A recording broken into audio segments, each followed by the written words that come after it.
자, 모아모아 단어 체크 풀이해 봅시다. 자, 1번은 1, 2번에 3, 3번에 2, 4번에 2, 5번에 2, 6번에 4, 7번에 5, 8번에 5, 9번에 1, 10번에 3, 11에 5, 12에 5, 13에 1, 14에 5, 15에 1, 16에 3, 17에 3, 18에 2, 19에 1, 20에 5, 21에 5, 그 다음에 22 보자. 입에서 소화작용을 알아보기 위해서 그림같이 시험관 A에는 녹말하고 증류수 요객을 놓고 그 다음에 B에는 녹말하고 침을 집어넣었어요. 그러면은 침이 들어가면은 녹말을 분해해서 뭘로요? 엿당으로 바꿀 거예요. 자, 그 다음에 베네딕트 반응 시키면 베네딕트 반응은 엿당이나 뭐를 검출할 때 쓰는 거예요? 엿당 또는 포도당을 검출을 할 때 사용을 해주는 거란 말이에요. 따라서 황적색을 나타내는 시험관은 누굽니까? B에 해당이 될 거고, 그 변하는 까닭은 누가? 침 속에 아밀레이스가 녹말을 엿당으로 분해를 했기 때문에 바로 베네딕트 반응이 나타나게 되겠죠. 자, 다음에 23번 표는 A, B 두 사람의 1세제곱밀리미터당 혈구수를 정상이라고 비교해서 나타냈대요. 자, 적혈구는 비슷해요. 근데 A 같은 경우에는 지금 백혈구가 많아요. 그 다음에 혈소판은 거의 비슷하게 나타납니다. 그래서 염증이 있다고 생각할 수 있는 사람은 누구냐면은 A에 해당이 되겠죠. 그죠? 네. A에 해당이 되고, 즉, 그 까닭은, 백혈구는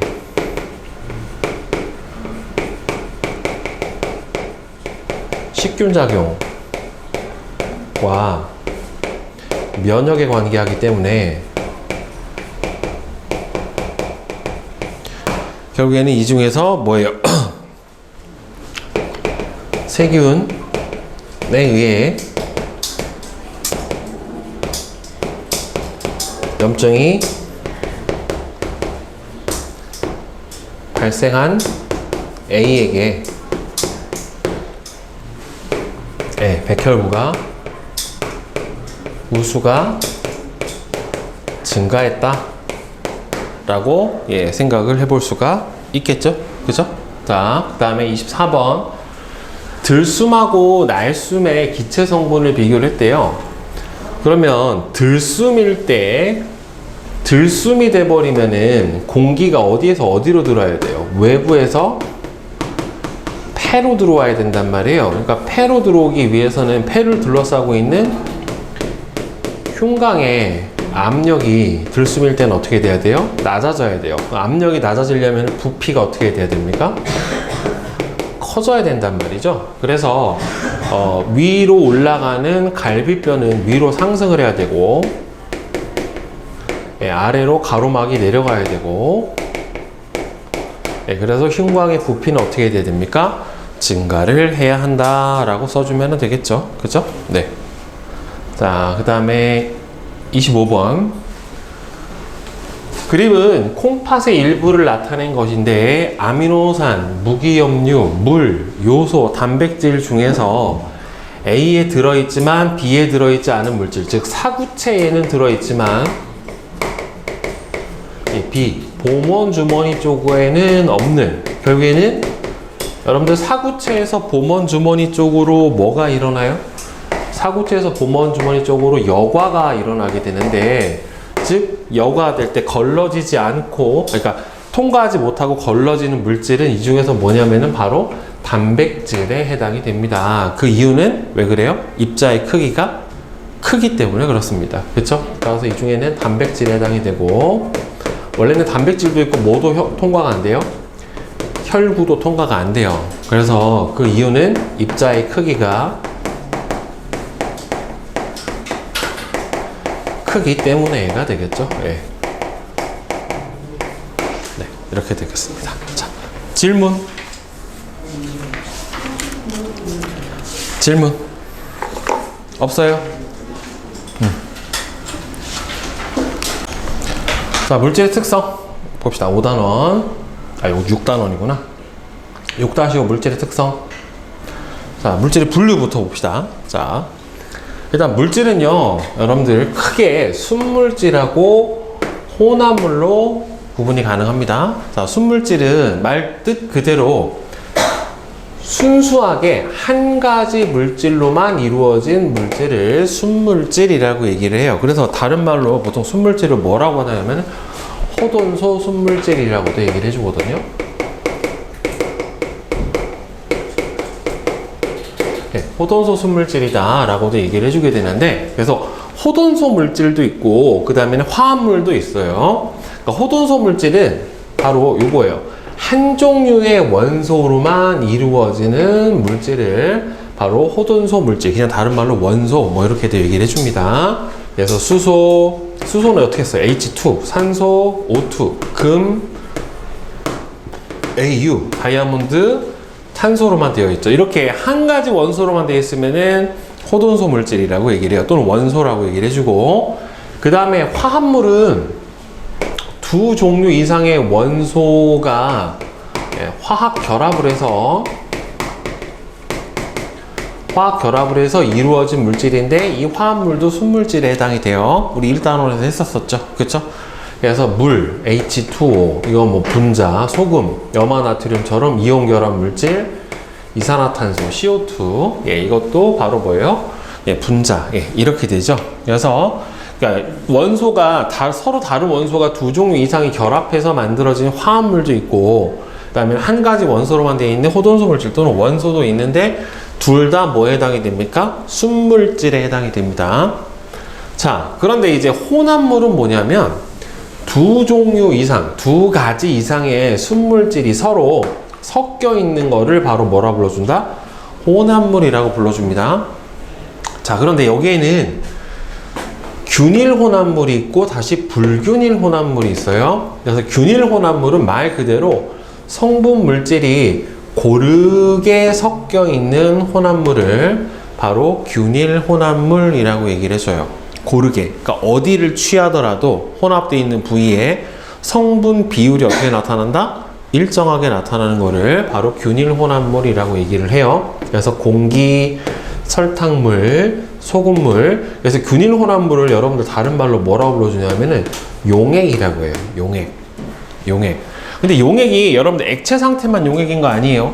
기체 용액도 있고 고체 용액도 있고 액체 용액도 있고 그래요. 우리가 흔히 얘기하는 용액이라고 불러줄 수 있는 거는 이렇게 설탕물이나 소금물 같은 요 용액은 무조건 균일 혼합물에 해당이 되고, 대표적으로 공기도 균일 혼합물인데, 그 다음에 불균일 혼합물은 성분 물질이 고르지 않게 섞여 있는 혼합물이에요. 그리고 불균일 혼합물의 대표적 특징은 가라앉는 물질이 있어요.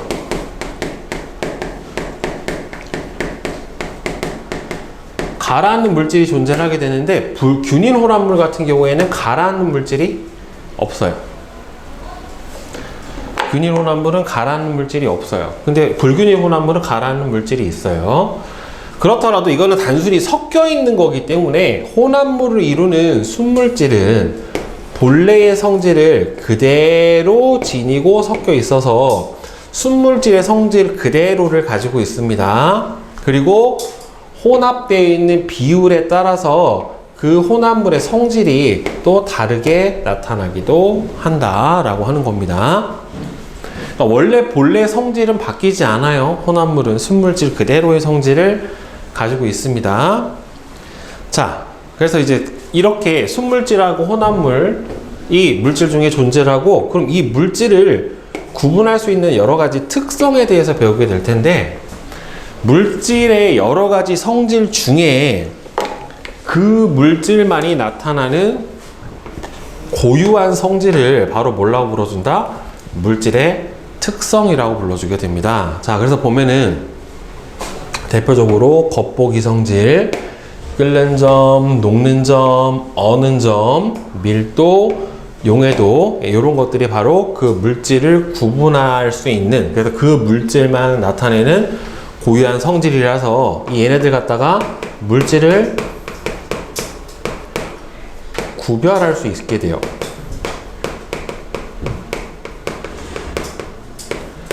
그래서 같은 물질인 경우에는 물질의 양, 질량이나 부피, 여기서 양이라고 하면 질량 또는 부피에 상관없이 이 물질의 성질이 일정하게 나타나게 돼요. 그 다음에 물질의 특성을 비교하면은 물질의 종류를 구별을 하거나 또는 순물질하고 혼합물을 구별을 해 줄 수도 있게 됩니다. 어떻게 다른 물질인지 아니면 얘가 순물질인지 또는 혼합물인지 이렇게 구분이 가능합니다.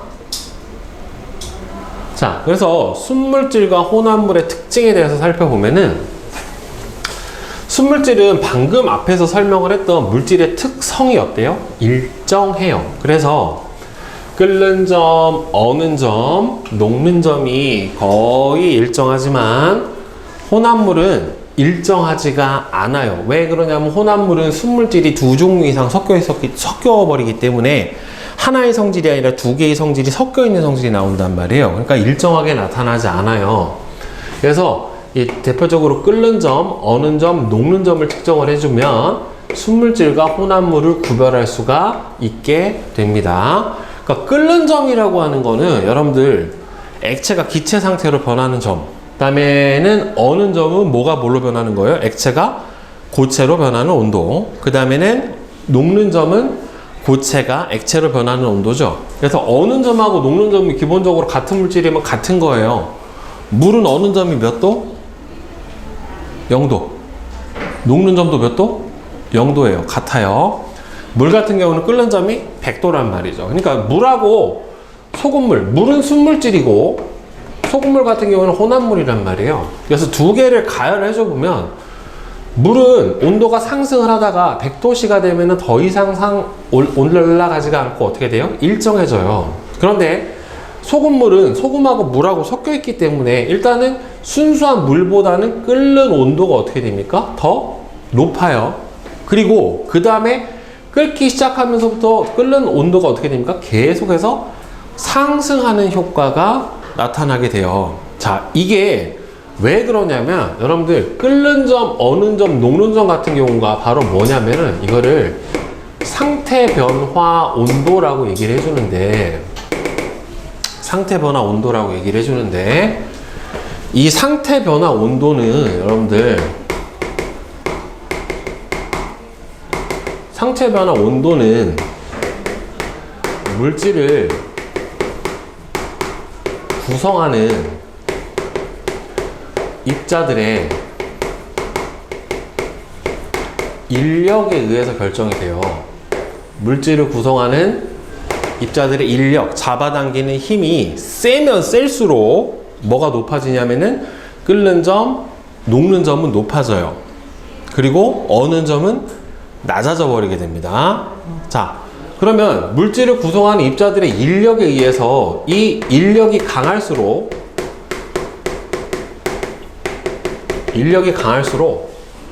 뭐하고 뭐가 높아진다고요? 끓는 점?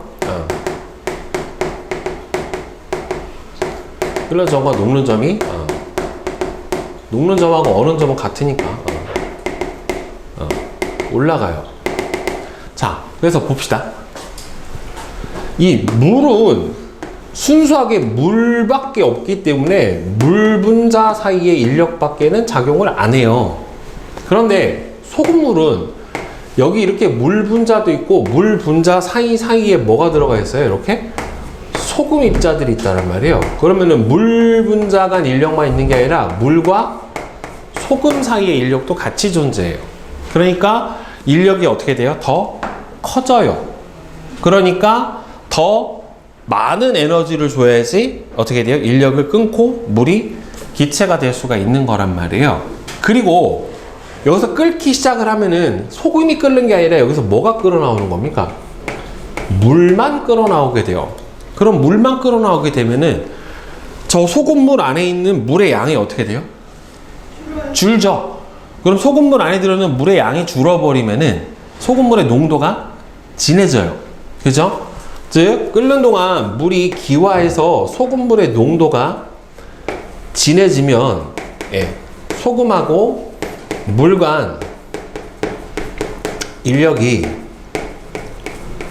더 커져 버리기 때문에 더 끓기가 힘들어서 끓는 점이 계속 올라가게 돼요. 그 다음에 이제 냉각 곡선 어는 점을 비교를 해보면 여기서는 물은 온도가 낮아지다가 몇 도에서 얼어요? 0도에서 얼어서 이렇게 일정해집니다. 그런데 소금물 같은 경우에는 일단 얼기 시작하는 온도도 어떻게 돼요? 더 낮아요. 그죠? 마이너스 4도부터 얼기 시작해서 얼면서부터 어는 점이 점점 어떻게 돼버립니까? 낮아지는 현상이 벌어지게 됩니다. 그죠? 즉 그래서 물은 0도씨에서 얼지만 소금물은 0도씨보다 낮은 온도에서 얼기 시작을 해요. 왜냐면은 소금 입자가 물 분자끼리 결합을 하는 걸 어떻게 돼서 그래요? 방해해서 그래요. 소금 입자가. 알겠죠? 여기서는 물이 분해돼서 끊어 나가는 거를 방해하는 거고 여기는 물끼리 결합하는 걸 방해하는 거예요. 그리고 소금물이 어는 동안에도 온도가 계속해서 낮아지는데 소금물이 얼 때는요 소금까지 같이 포함해서 어는 게 아니라 물만 얼어요. 알겠어요? 그러니까 소금까지 같이 어는 게 아니라 물만 얼어요. 그럼 물만 얼면 물이 얼음으로 변하니까 실제로 물의 양이 어떻게 돼요? 주는 거나 마찬가지예요. 알겠어요? 소금물이 얼 때는 물만 얼어요. 물만 얼음으로 변해요. 그러니까 소금을 포함해서 어는 게 아니란 말이에요. 그래서 어느 동안에 물이 응고돼서 얼음이 돼 버리니까 얘도 물의 양이 줄어서 소금물의 농도가 어떻게 된다? 점점 진해지게 나타나게 되는 겁니다. 그래서 어는 점이 어떻게 된다?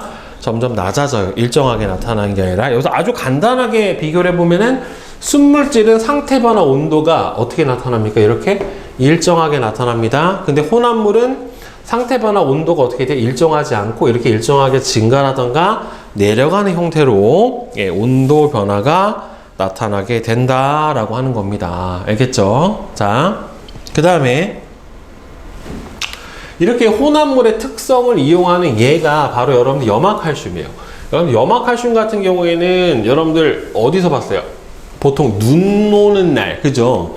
눈 오거나 한 날 어떻게 됩니까? 염화칼슘을 도로에다가 뿌려주죠. 그럼 도로에다 뿌리는 이유는 이 염화칼슘을 뿌려버리면은 눈에 염화칼슘이 녹아 들어가면서 일종의 용액이 돼요. 그래서 용액이 돼버리기 때문에 어는 점이 낮아지니까 날씨가 추워지더라도 도로가 결빙이 되는 거를 막아줄 수가 있고요. 그 다음에 납땜할 때 쓰는 땜납이라고 하는 거는 순수하게 납만 쓰는 게 아니라 납하고 주석을 섞어서 만든 땜납은 납보다 녹는 점이 낮아집니다.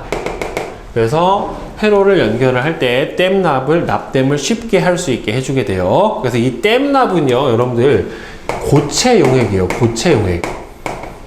균일하게 섞여 있는 고체 혼합물의 고체 용액에 해당이 돼요. 납하고 주석을 섞은 거. 그다음 퓨즈도 땜납이랑 비슷해요. 납과 주석을 섞어서 만든 퓨즈는 센 전류가 흐를 때 녹는 점이 낮아서 쉽게 녹아서 전류를 차단하는 데도 사용을 하고요. 그 다음에 여러분들 워셔액 있죠. 자동차 워셔액. 앞에서 이렇게 뿌려가지고 워셔액 같은 경우도 물, 알코올 등의 혼합물로 순수한 물보다는 어는 점이 낮아서 겨울철에 날씨가 추워도 어떻게 돼요? 얼지 않게 해주게 됩니다. 대표적으로 이제 뭐 더 하나 하면은 부동액이 있어요. 부동액. 네, 부동액도 알코올 성분이에요. 알코올 성분으로 물과 혼합하여 자동차에 물과 혼합해서 순수한 물보다 이 위에는 똑같아요. 어는 점이 낮아져서 겨울철에도 얼어붙지 않게 해주는 거예요. 냉각수가. 자동차 엔진에 열을 식혀주는 냉각수가 있는데 거기다가 순수하게 물만 넣어버리면 겨울에 추워서 얼어버린단 말이에요. 그러니까 그 물이 얼지 않게 섞어주는 게 뭐다? 부동액이라고 하는 거예요. 네.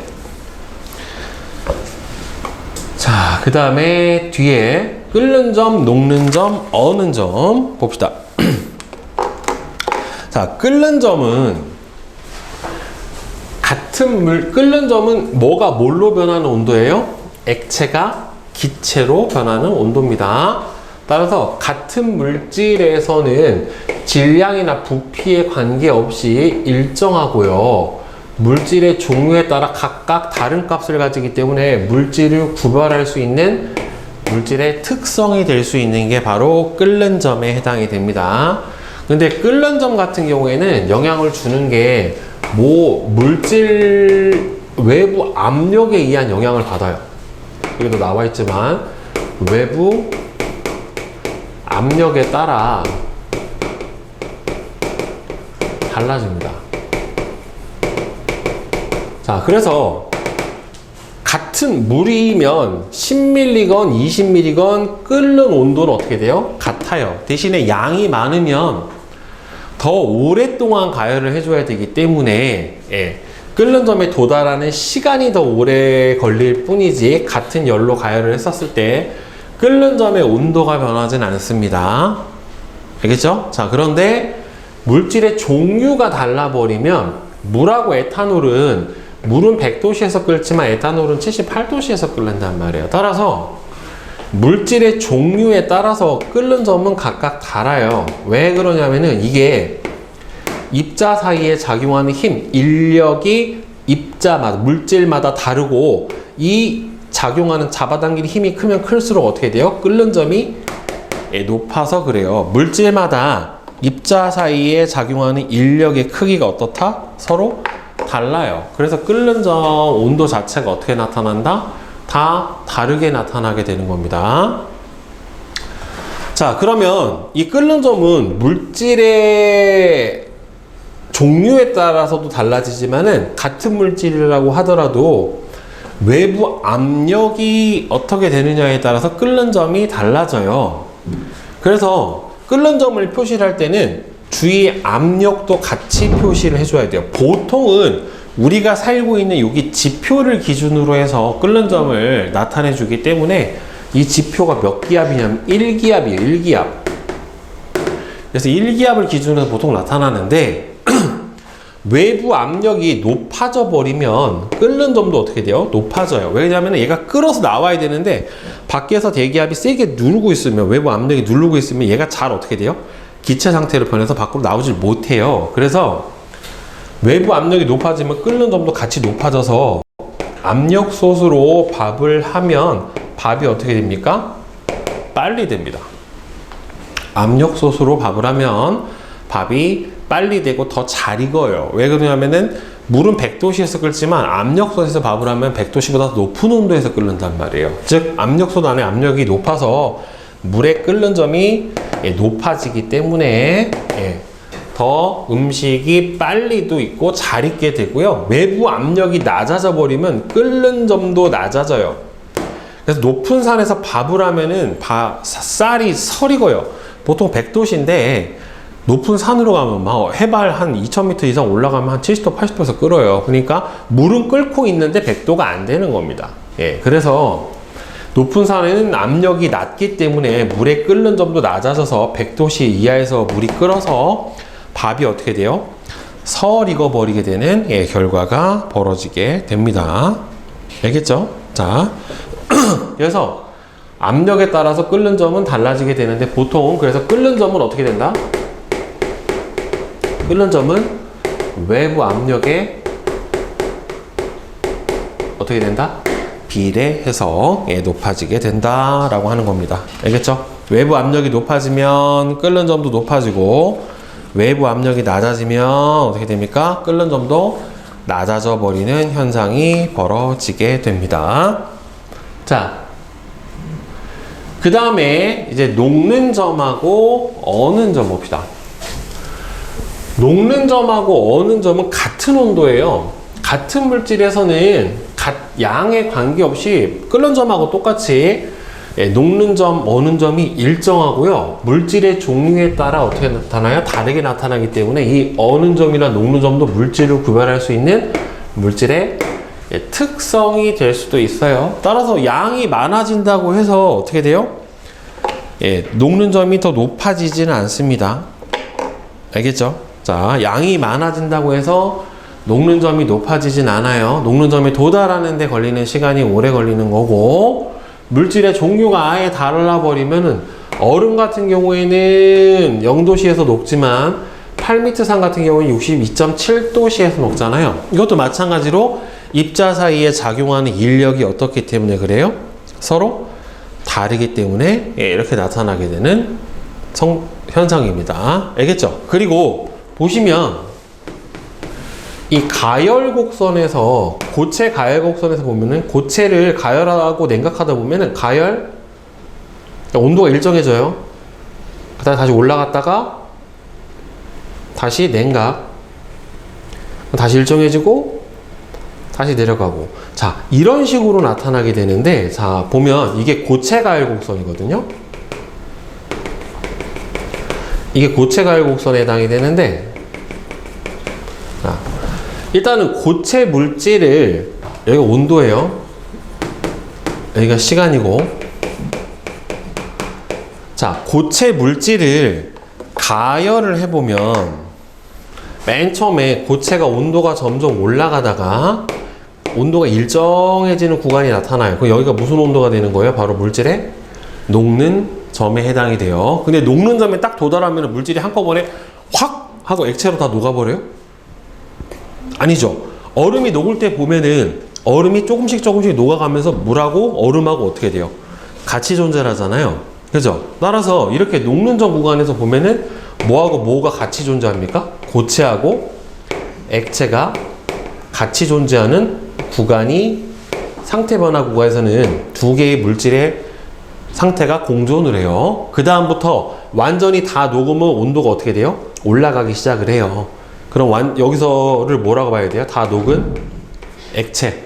그 다음에 온도가 낮아져서 이제 어느 점에 도달하면 여기서부터도 온도가 일정해지게 되는데, 이렇게 일정해질 때도 마찬가지로 고체하고 액체가 같이 공존을 하게 되고, 완전히 다 고체 상태로 변하게 되면은 그때부터는 온도가 가열을 멈추게 되면은 낮아지게 되는 이런 상태 변화 구간이 나타나게 됩니다. 따라서 일단 상태 변화 구간에서는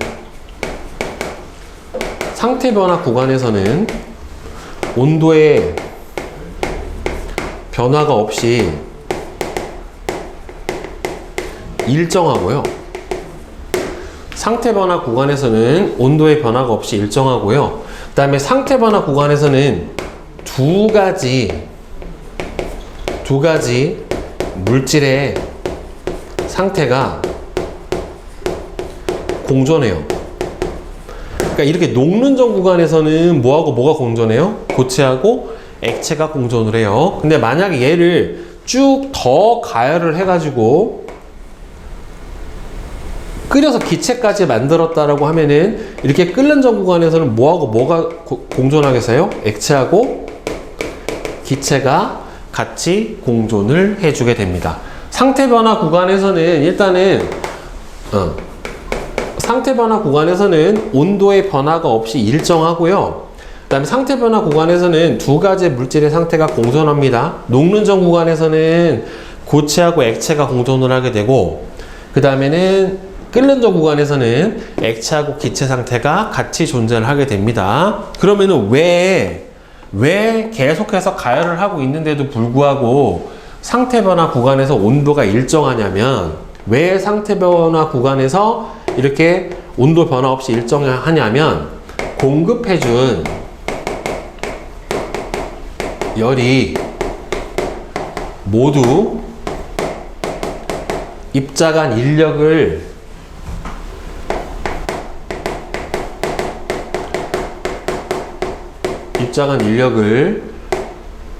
변화시키는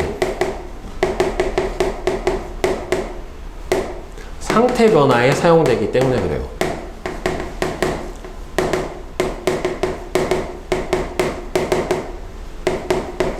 그러니까 가열해 줄 때는 입자간 인력을 끊어내는 데 사용을 해주는 거고, 냉각해 줄 때는 입자가 냉각을 하고 있지만 어떻게 돼요? 얘네들이 결합을 하면서 입자끼리 결합을 하면서 에너지를 방출한단 말이에요. 그래서 온도가 변함없이 어떻게 나타나요? 일정하게 나타나게 되는 겁니다. 네. 자, 그 다음에 이제 밀도 봅시다. 밀도. 자, 밀도. 이거 학생들이 조금 이제 복잡해하는 부분인데, 밀도는요, 물질의 질량을 부피로 나눠준 값이 밀도예요. 보통 밀도는 D 뭐 이렇게 나타나는데, 물질의 질량 그램 또는 킬로그램을 부피, 밀리리터, 리터, 뭐 세제곱미터 같은 부피로 나눠준 값으로 단위 부피당 질량이에요. 그러니까 같은 크기에서 얼마나 무거운가예요. 그러니까 질량을 물어보는 게 아니라 크기, 부피가 같았을 때 누가 더 무거운가를 나타내 줍니다. 또는 같은 질량일 때 누가 더 부피가 큰가 작은가를 나타내 주는 거라서 단순히 무겁다 가볍다에 대한 개념이 아니에요. 어차피 더 양이 많으면 뭐가 돼요? 질량은 커져요. 근데 같은 물질이 양이 아무리 많아지더라도 뭐는 똑같아요? 밀도는 똑같아요. 자, 즉 밀도는 같은 물질에서는 물질의 양, 여기서 양은 질량 또는 부피 다 상관없이 일정해요. 그러니까 물 10ml나 100ml나 1L나 1kg나 100g이나 다 뭐가 똑같다? 밀도가 같아요.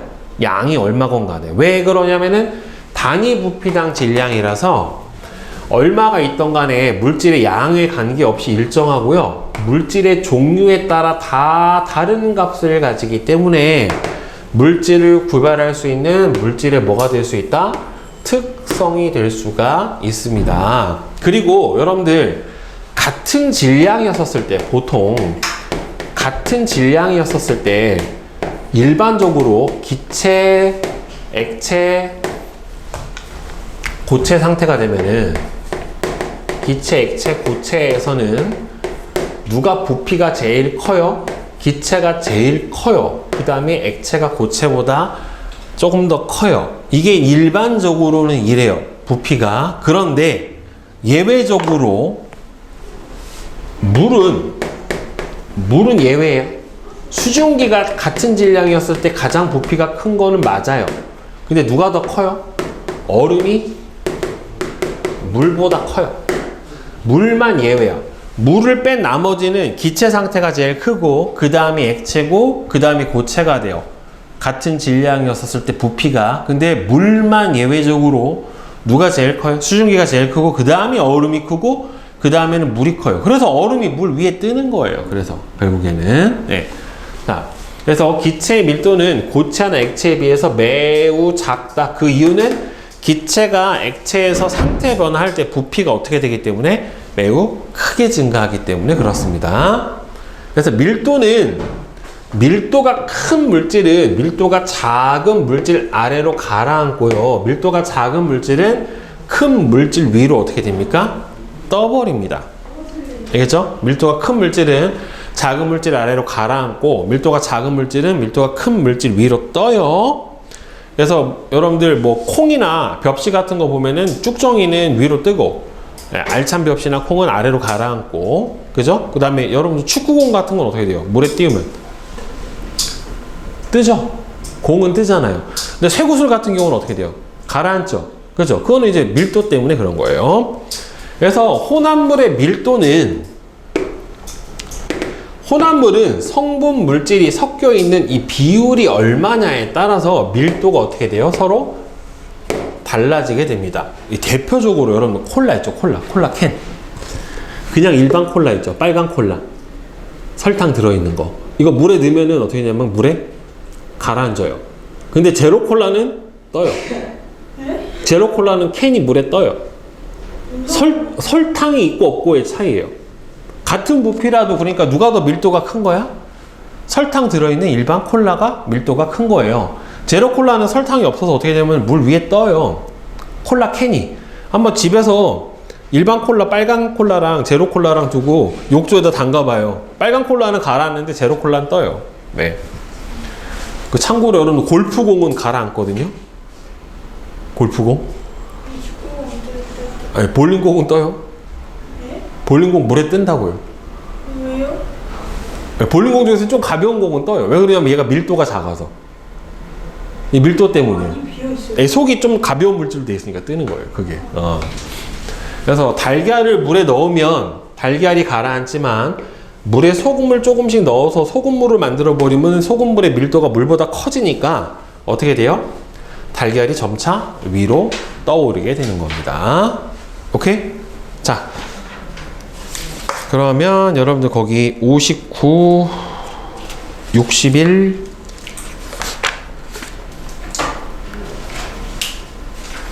64 풀어보자.